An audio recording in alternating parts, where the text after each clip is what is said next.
your part well. But as you'll see, I don't need you anymore.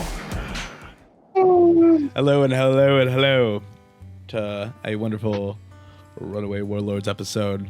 I am with DarkBritton here. How's it going, everyone? I'm Samurai Drew. I had an interesting thought earlier, and I was thinking, what makes a good One Piece fan? Which... Actually, a good question. I don't know exactly what that means. It could be that it doesn't mean anything, which, please stop watching the video if that's the case. I guess I got a list. I got my famous list right here, and we're gonna go through some things hot off the old ticket. Well, it's the end of the year. It's a good time to really just unwind, chill, and just have a nice little chat, a sip and discuss, if you will. Okay. So, my first question is, how critical can you be as a One Piece fan, right? Like, if you're dogging every chapter versus One Piece can do no wrong, where does it lie to be a good One Piece fan, do you think? Oh, I think it needs to be a healthy mixture of both. I think at many points Oda has moments where there is like a critique, but that also does need to be put in a broader spectrum of the greater picture. It would be literally like taking Harry Potter, the Prisoner of Azkaban, and giving out each chapter a week. Right. And then people making up the decisions on the book week to week. Like, it's around that same type of understanding when you come about in taking in the literature and the information. So you have to kind of give yourself a little bit of a breather, like, hey, yes, it's a chapter. I don't like what happens, but for me to allow that to dictate my understanding of the entire story does take away from it. But at the same time, not putting Oda on a pedestal to make sure, just say, like, if you don't like something, to admit, like, I don't like it because of this, while acknowledging, like, but I'm still going to read it because it's One Piece. Like, I guess that's the fairest take I have on that. Yeah, I noticed that during our reviews that sometimes I'm a bit more critical than you, and I wonder if you find that annoying or if you're like, because sometimes I think like, DarkBritton, why aren't some stuff doesn't make sense, and it does feel like maybe I'm a little bit more critical than you. Do you find that fair or no? Yeah, I think that's kind of how we approach the projects, though. So, for instance, with the Sip and Discuss, I also come at it from a very, I'm critical regardless, but I'm at the point where I'm just along for the ride and just enjoy every bit of it. There are bits and pieces that, for like when we cover like King of Lightning or Grand Line Review, where I do disagree with an opinion of theirs. Like, however, I'm still a fan of them and the community that they represent. Because when you look at each of the biggest YouTubers, there really is kind of more like a more unique fandom to each of them, where Cole is more of the boisterous side of the One Piece fandom, and that's where a lot of the power scaling lies, and a lot of the arguments over the Sanji and Zoro fans. Well, let's jump right into that, because that's actually on my list a little further down, but you already said it. Let's talk about power scaling, and why I want to talk about it is I just don't understand what how power scaling can make some people angry, because whenever I listen to like somebody talking about power, they go, well, be careful in the comments. Okay, power scaling is a dangerous thing to talk about. It's like, why? I don't understand why people are getting upset. Well, for a lot of people, it is this full reaction that to a lot of people it can be taken personally. It never should. These comments that we're having right now is not a direct attack on you. the fact that we are all One Piece fans and you're watching this as well as a One Piece fan means that we are on the same level in the playing field. So we're not attacking you in any regards if we disagree. See, are you already lost me? What are we attacking? I don't get it. Well, that's the thing. Like, if we were to have like a stance or anything, like for you, like not understanding power scaling, some people would see that as like a how dare you. This isn't us attacking them for liking power scaling. It's just you not really getting why you can be so upset over it. And maybe, but this is the beauty of the One Piece community, because we have people who have this, and all of us have in some way, this really gut connection to it in some way.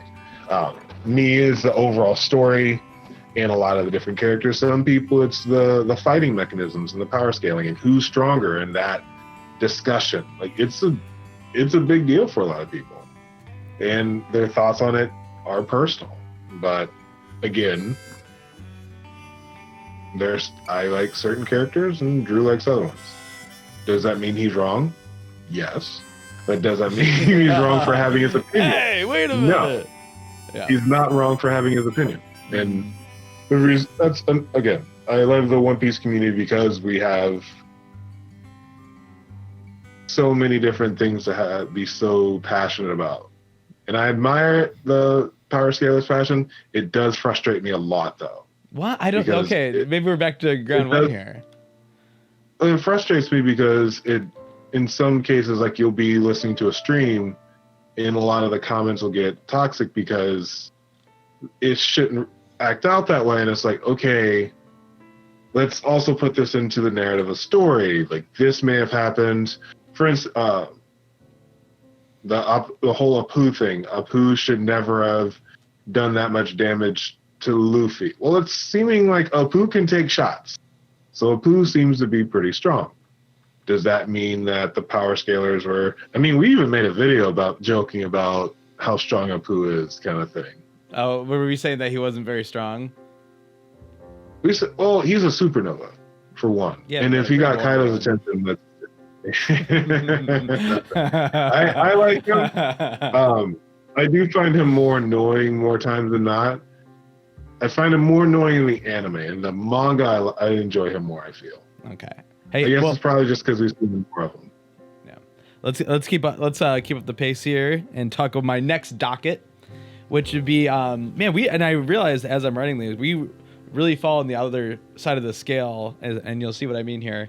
Subverse Dub, and how people are very much in their camp, and I'm wondering, dude, I don't even know. The fact that you hate reading and you watch dub. I mean, oh no, never mind.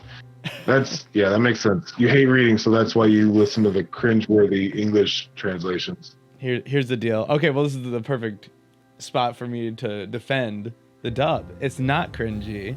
It's from all the Dragon Ball Z characters. They're all like these close-knit people that have known each other for years. There's like a whole story behind all of them interacting. I can hear it in everyone's voice. Like they actually like the characters.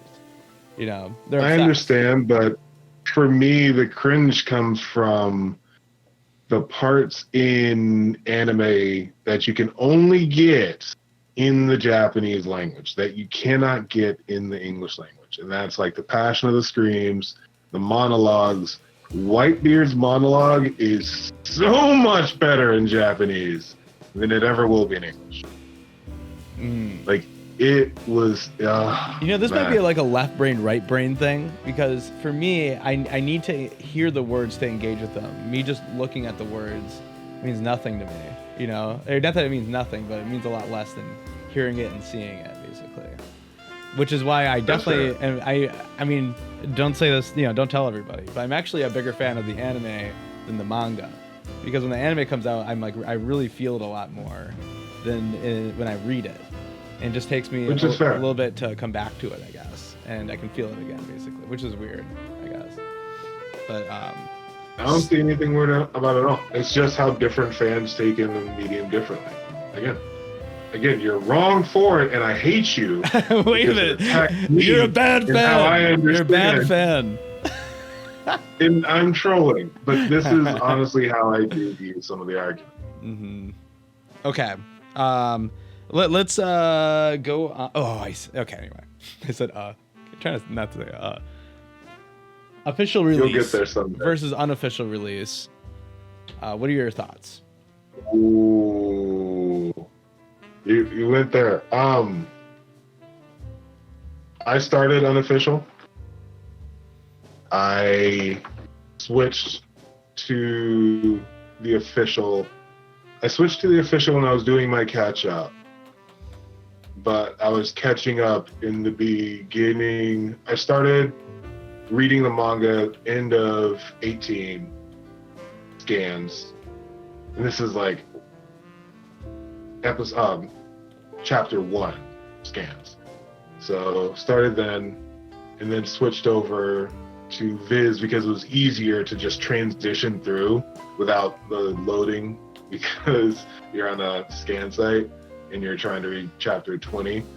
So it was a much easier way of doing it, but my week to week, I would still keep up as I was trying to reread. So I initially came in right at the Katakuri mark. Yes. And then caught up from the manga because I was watching it. The anime got to the point where Katakuri was about to fight Luffy. Gear 4th Luffy caught up. I read that part of the manga just to find out what had happened. Said, fuck it. Kept reading, caught all the way up through just scans as I'm simultaneously just started the whole damn story. All this is going on simultaneously while I'm in Peru, mind you. I'm like taking a stroll down the streets of Peru reading One Piece. It's like awesome. Sorry, lost my train of thought. Okay, well, I can bring you back. We're talking about official release versus unofficial, and you're saying that you had your roots in scans. So I initially started with scans, caught up, got all that done, but then you had the Fire Nation attack. When the Roger chapter 967, when someone made it look like Usopp's lie of I can't go to that island because I'm afraid that I'll die sickness, and they made it seem like Buggy had said that, and that's why he couldn't go to the island with Roger. I still remember that vividly, and it was very frustrating because for those of you who haven't noticed, I'm in my own library. I am a fan of literature and the literature that the author is trying to portray, and I have a big issue with someone, and for all good purposes, I get it, adding that adjustment to it. That being said, I fully support the scan community. It's just not me right now in my life. If I was 18, 19, 20, it'd be completely it, because I wouldn't have the expendable cash to just be like, all right, let's just do this Shonen Jump app. It's not necessarily a thing for me right now.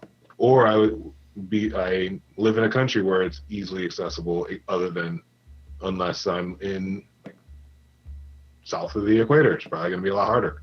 So there's lots of different things that in my life allow me to make it easier to keep up to date with the scans. Up to date with the chapter official release, as well as keeping true to my own personal narrative, which I want to know what Oda's writing is. And that's it. And that's what the official is for me. Mm-hmm. Do I look at the scans? Stephen Paul really, kills it. Yeah.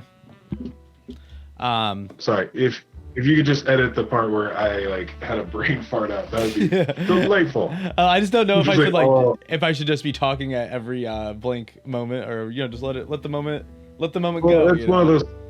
It's one of those things that we'll get better at as we do more of these. Yeah. So I essentially support the scans, but I prefer official. It's just right now it's very, very frustrating because people are just dropping spoilers, and that's really pissing me off.